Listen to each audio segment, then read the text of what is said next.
I was 66 years old the first time my phone tried to ruin Christmas.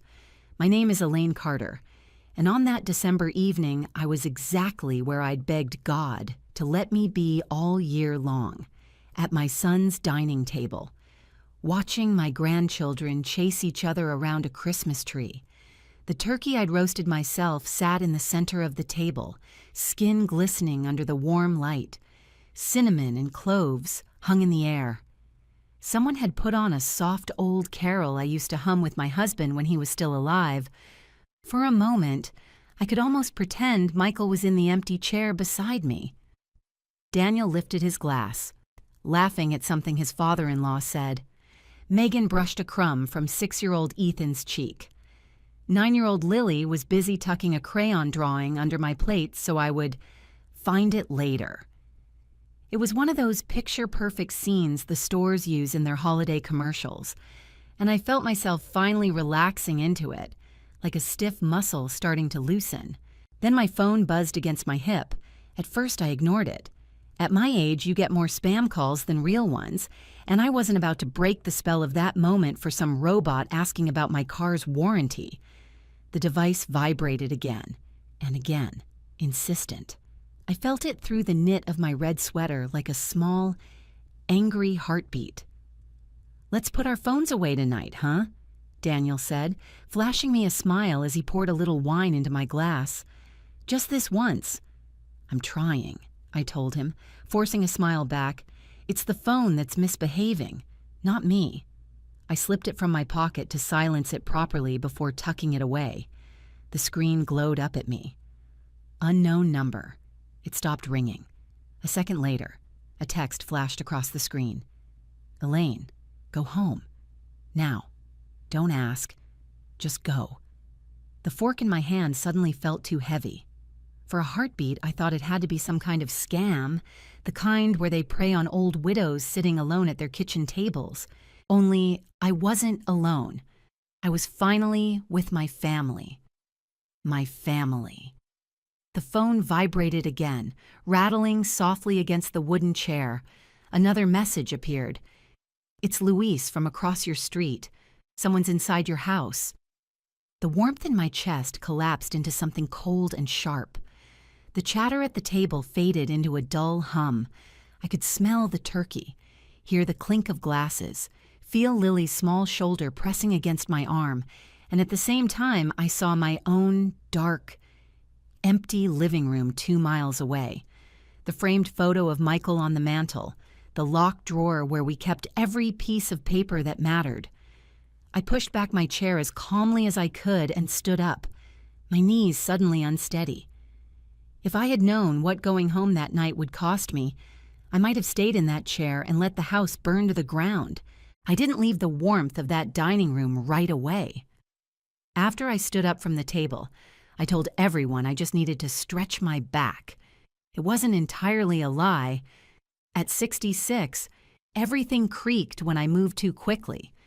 But the real reason was pulsing in my pocket like a trapped heartbeat. I slipped into the hallway, the soft glow from the Christmas tree trailing behind me, and I pressed my palm over the phone to quiet it.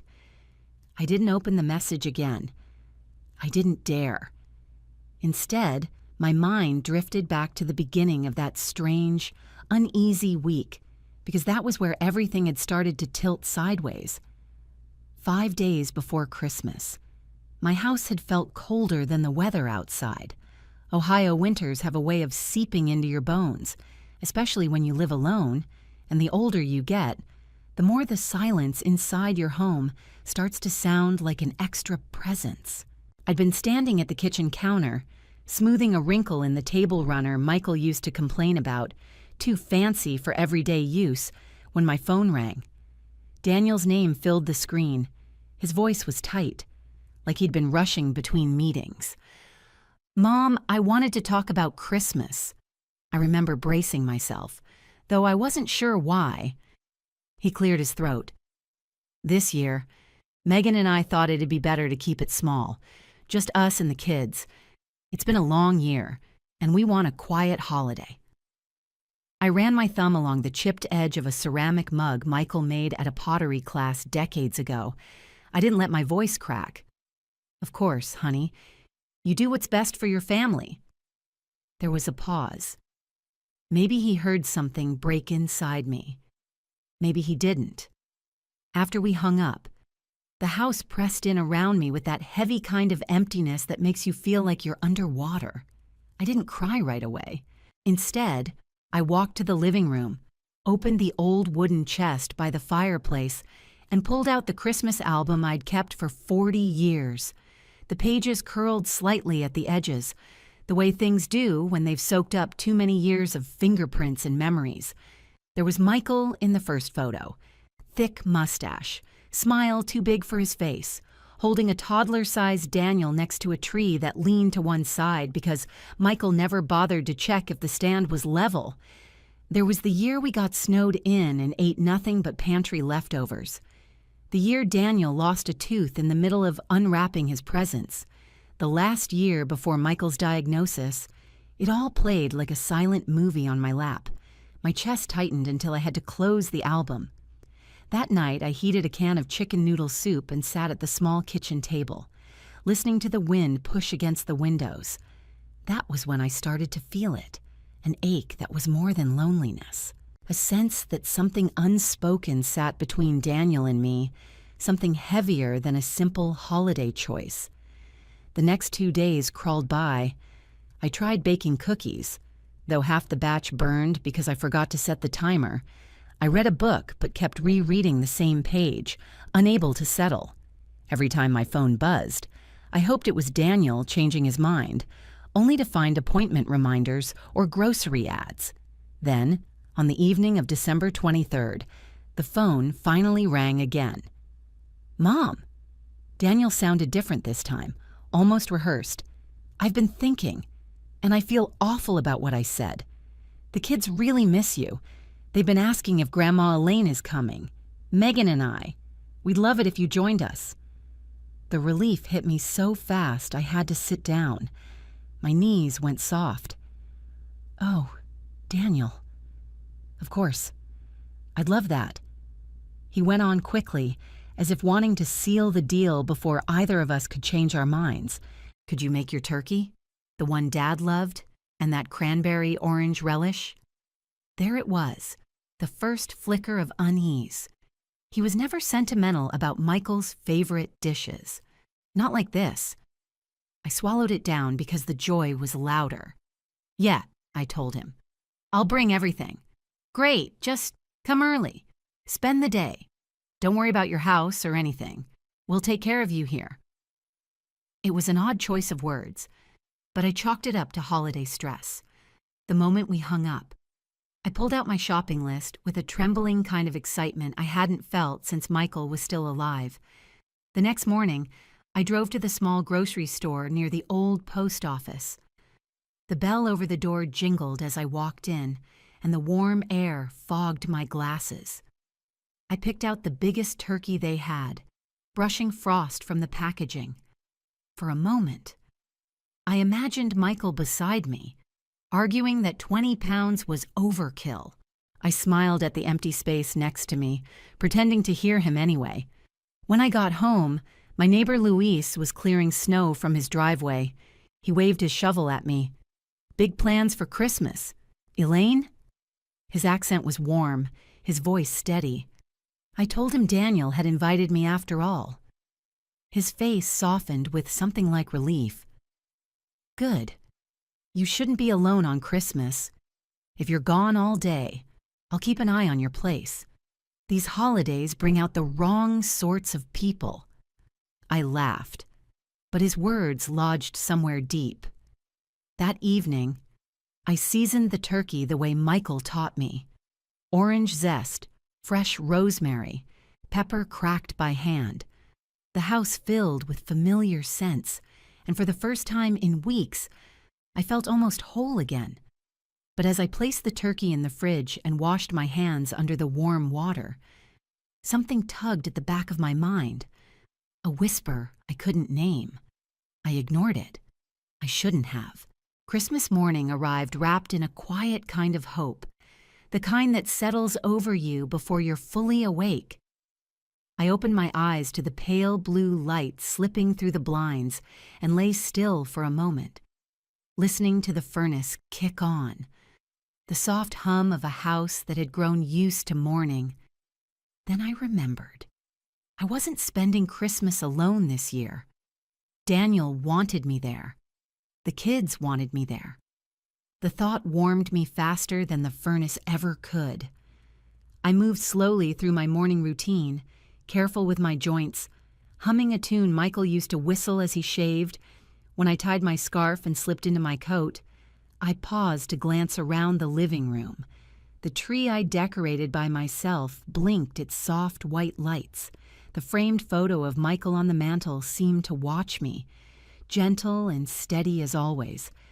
I whispered, "I'll be home later tonight," as if he could hear me, as if saying it out loud kept the world predictable. Outside, a layer of fresh snow softened the edges of the sidewalk. My boots crunched as I hurried to warm up the car. The turkey rested in a large covered pan on the back seat, secured with towels so it wouldn't slide. The cranberry relish sat beside it, tucked into a cooler. I'd packed the gifts the night before, a sketchbook and watercolor set for Lily, a toy construction truck for Ethan, soft-knitted scarves for Daniel and Megan. I locked the front door, tugged on the handle twice, then tested the deadbolt. I couldn't shake the memory of Luis's warning, though it had sounded harmless enough at the time. Holiday mischief, kids pulling pranks, nothing serious. Still, I checked the latch on the kitchen window and the back door before I finally climbed into the car. The drive to Daniel's was slow, the roads glossy with ice. I kept both hands on the wheel. The radio played Bing Crosby, and for a moment I let myself sway to the rhythm of it. Halfway down Maple Street, my phone buzzed in the cup holder. I didn't look at the screen. Driving on ice was no place for distractions. But something in the sound made my pulse skip, a deep vibration, almost urgent. I told myself it was probably a weather alert, or one of those automated scam calls. I kept driving. When I reached Daniel's neighborhood, a well-kept cul-de-sac lined with trimmed shrubs and matching mailboxes, I parked by the curb. Megan opened the front door before I even reached the steps. "Elaine," she said, breathless, cheeks pink from rushing. "You made it. The kids are going to explode when they see you." Her hug was soft and earnest, the kind of embrace that made you feel welcome without words. She took the turkey from my hands like it was a newborn. "This already smells incredible." Inside, the house glowed with warmth. Christmas lights framed the staircase. Pine garlands draped the mantel. I could hear Lily and Ethan giggling somewhere upstairs, followed by the quick shuffle of small feet. Daniel emerged from the kitchen, wiping his hands on a towel. "Mom," he said, smiling in a way that reached his eyes. "Glad you could make it." Something in me loosened at the sight of him. Maybe I'd imagined the tension from earlier. Maybe I'd been holding on too tightly to something that wasn't there. Lily barreled into me first, her skinny arms wrapping around my waist. She smelled like sugar cookies and shampoo. "Grandma, come see what we made." Ethan followed, holding a crooked paper star decorated with glitter. I let them tug me to the living room, where the tree towered over a neat pile of wrapped gifts. They showed me their stockings, the ornaments they'd made at school, the mess of colored pencils scattered across the coffee table. It felt like stepping into a memory of the years when Daniel was small and Michael still laughed loudly at everything.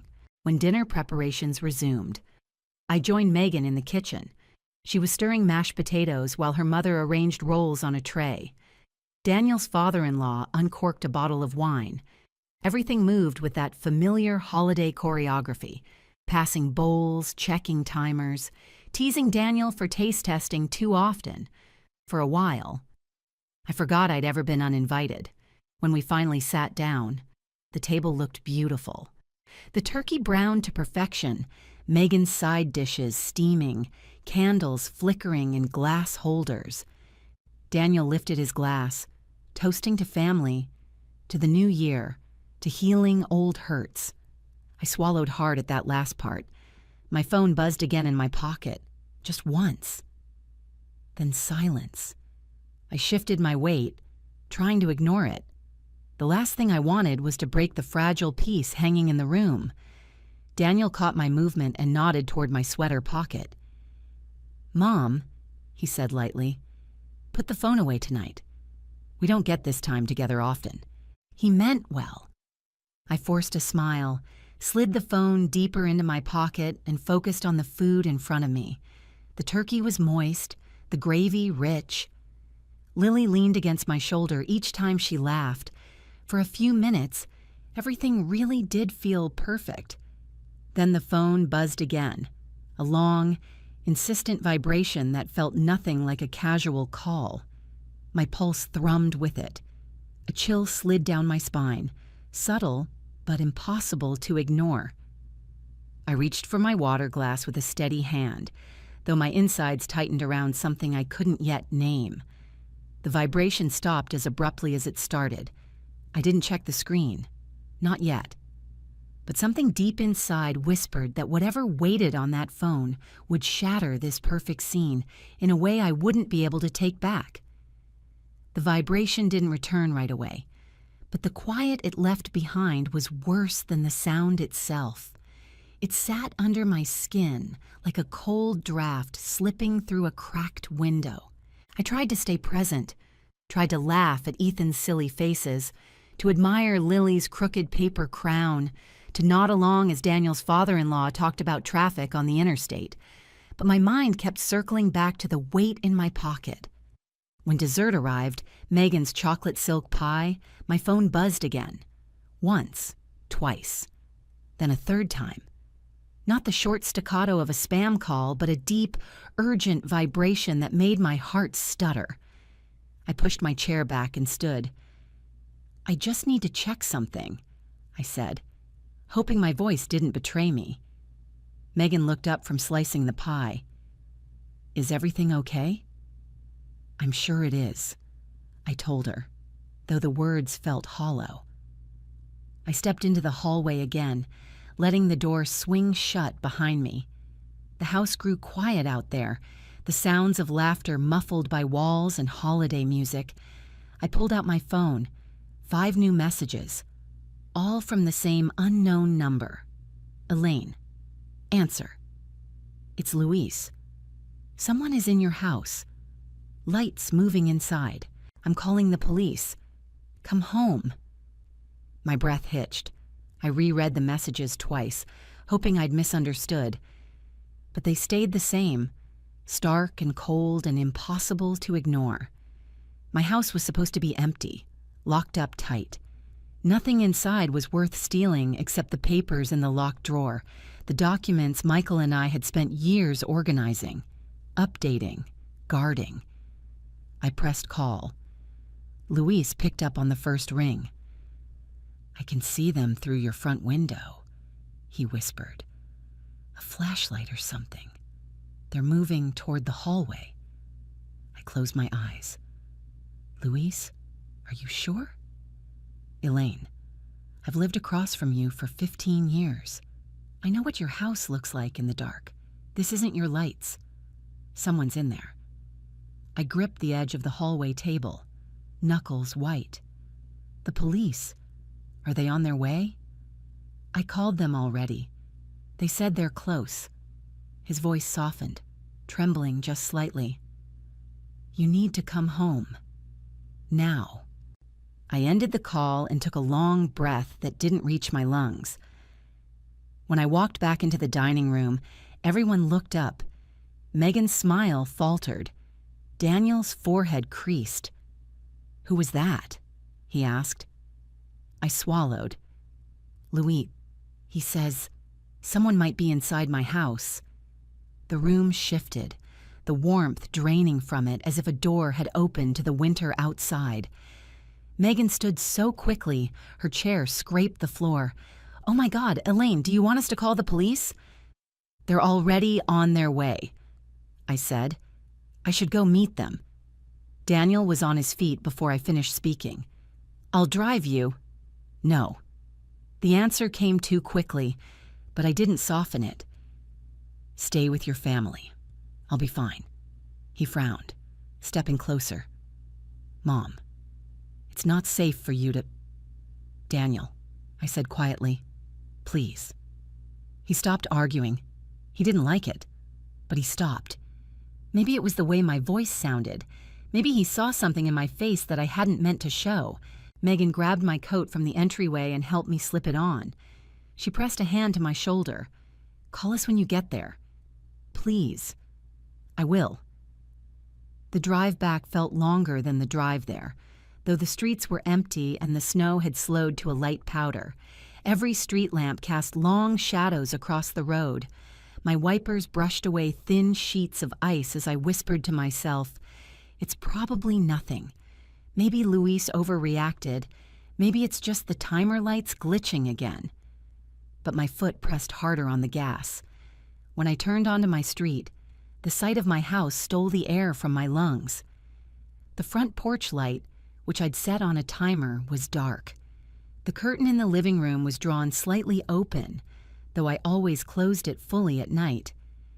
Luis's silhouette stood in his own window, phone pressed to his ear as he watched my home like a soldier on night duty. My hands trembled on the steering wheel as I pulled into the driveway. Before I could reach for my phone, I saw it, movement inside, a faint beam of light sweeping across the hallway wall, a figure inside my house. I whispered my husband's name like a prayer, even though he couldn't answer. Then I opened the car door and stepped into the cold. The cold bit at my cheeks as I hurried toward the sidewalk, but before I reached the porch, red and blue lights spilled across the snow. 2 police cruisers slid to a stop at the curb. Officers stepped out quickly, hands on their belts, their breath misting in the air. One motioned for me to stay back while the other moved quietly toward the side gate. Luis rushed out of his house, coat unbuttoned, scarf hanging crooked. "Elaine, stay behind the car. They're going in through the back." I clutched the top of my car door, watching as the officers circled the house. A shout cut through the quiet, followed by rapid footsteps. A man burst out through the back door, hood up, backpack slung tight, only to meet the officer's flashlight and raised voice. "Police, stop!" He slipped on the ice, fell hard, scrambled, and was tackled before he made it 3 feet. The backpack tore open as he hit the ground. Papers spilled everywhere, dozens of them, fluttering like pale leaves across the snow. I didn't need to pick them up to know what they were. My documents, my life, Michael's life. When the officers pulled the intruder to his feet, his hood fell back, a sharp, gaunt face, eyes darting everywhere except mine. I recognized him. Curtis Blake. One of Daniel's old friends from years ago, the kind he distanced himself from after starting a family, or so I had believed. As the officers cuffed him, Curtis muttered something under his breath. I stepped closer, heart pounding. "What did you say?" He lifted his eyes to mine, exhausted and cornered. "It wasn't supposed to go like this." Luis moved beside me, protective. Curtis swallowed hard, his voice low. "Daniel said you'd be gone all day. He told me exactly where to look. He said the papers were worth more than you knew." The world tilted. Snowflakes blurred with the sting in my eyes. I couldn't speak. I couldn't even breathe. Only one thought formed clearly. My own son had done this. By the time the officers gathered the scattered documents and placed Curtis in the cruiser, all the warmth I'd carried from Daniel's house had vanished. Only the cold remained, cold in the air, cold in my chest, cold in the space where a mother's trust used to live. Luis placed a steady hand on my arm. "Elaine," he said softly, "you need to tell them everything. And then you need to talk to your son." I nodded, barely. Christmas had always meant family, forgiveness, warmth. But that night, Standing in the snow outside my ransacked home, I understood something I had never wanted to learn.